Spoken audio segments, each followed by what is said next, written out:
నమస్తే, welcome to Telugu నేల. దేశమును ప్రేమించమన్నా, మంచి అన్నది పెంచమన్నా, వట్టి మాటలు కట్టి పెట్టోయ్, గట్టి మేల్తల పెట్టవోయ్. పాడి పంటలు పొంగి పొరలే దారిలో నువ్వు పాటు పడబోయ్.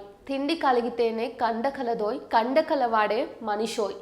ఈ దేశభక్తి గీతం ఎవరు రాశారని అడిగితే ఇట్టే చెప్పే సమాధానం గురజాడ అప్పారావు.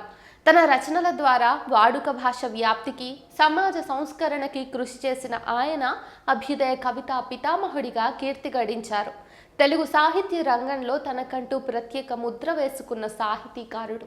1862 సెప్టెంబర్ 21న ఉమ్మడి ఏపీలోని విశాఖపట్నం జిల్లా యలమంచిలి మండలం రామవరం గ్రామంలో జన్మించిన ఆయన 1915 నవంబర్ 30న 53 ఏళ్ల వయస్సులో మరణించారు.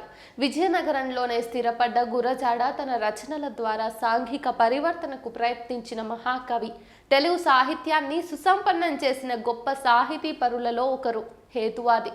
19వ 20వ శతాబ్ది మొదటి దశకంలోనూ అతను చేసిన రచనలు ఈనాటికి ప్రజల మన్ననలను పొందుతున్నాయి. అతను ప్రజలందరికీ అర్థమయ్యే విధంగా జీవ భాషలో రచనలు చేశారు. వీరి కన్యాశుల్కం నాటకానికి సాహితీ లోకంలో ఒక ప్రత్యేకమైన స్థానం ఉంది. ఈ నాటకంలో అతను సృష్టించినటువంటి గిరీశం, మధురవాణి, రామప్ప పంతులు మొదలైనటువంటి పాత్రలు ప్రఖ్యాతి పొందాయి.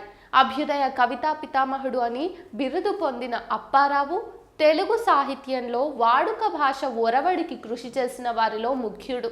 విజయనగరంలో ఆయన డిగ్రీ చదువుతున్నప్పుడు వాడుక భాష ఉద్యమ నాయకుడు గిడుగు రామ్మూర్తి అతనికి సహోద్యాయి. వారిద్దరూ ప్రాణ స్నేహితులు. గిడుగు రామ్మూర్తితో కలిసి వాడుక భాషా వ్యాప్తికి ఉద్యమించారు. ప్రపంచ ప్రఖ్యాతిగాంచిన కన్యాశుల్కము నాటకాన్ని 1890 ప్రాంతాల్లో పూర్తి వాడుక భాషలో రచించారు. ఆ రోజుల్లో ప్రబలంగా ఉన్న కన్యాశుల్కం, వేశ్యావృత్తి వంటి దురాచారాలపై విమర్శ ఈ నాటకానికి కథావస్తువు.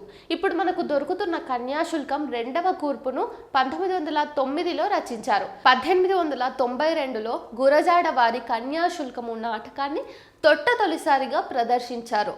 అయితే మొదటి ప్రదర్శనకే ఎంతో పేరు వచ్చింది నాటకానికి. దీంతో సాహిత్యంలో మనం చూసుకున్నట్టయితే వాడుక భాష ప్రయోగానికి ఒక రకంగా నాంది పలికినట్టయింది ఈ నాటకం. గురజాడ, గిడుగు ఇద్దరూ కలిసి పత్రికల్లోనూ, సభల్లోనూ, మద్రాసు విశ్వవిద్యాలయంలోనూ గ్రాంధిక భాషావాదులతో అలసట ఎరగకుండా తలపడ్డారు.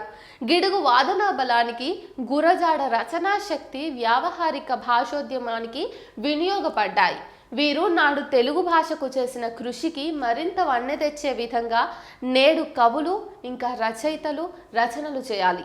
తెలుగు భాషకు సాటి ఏదీ లేదని చాటి చెప్పాల్సిన అవసరం ఎంతగానో ఉంది.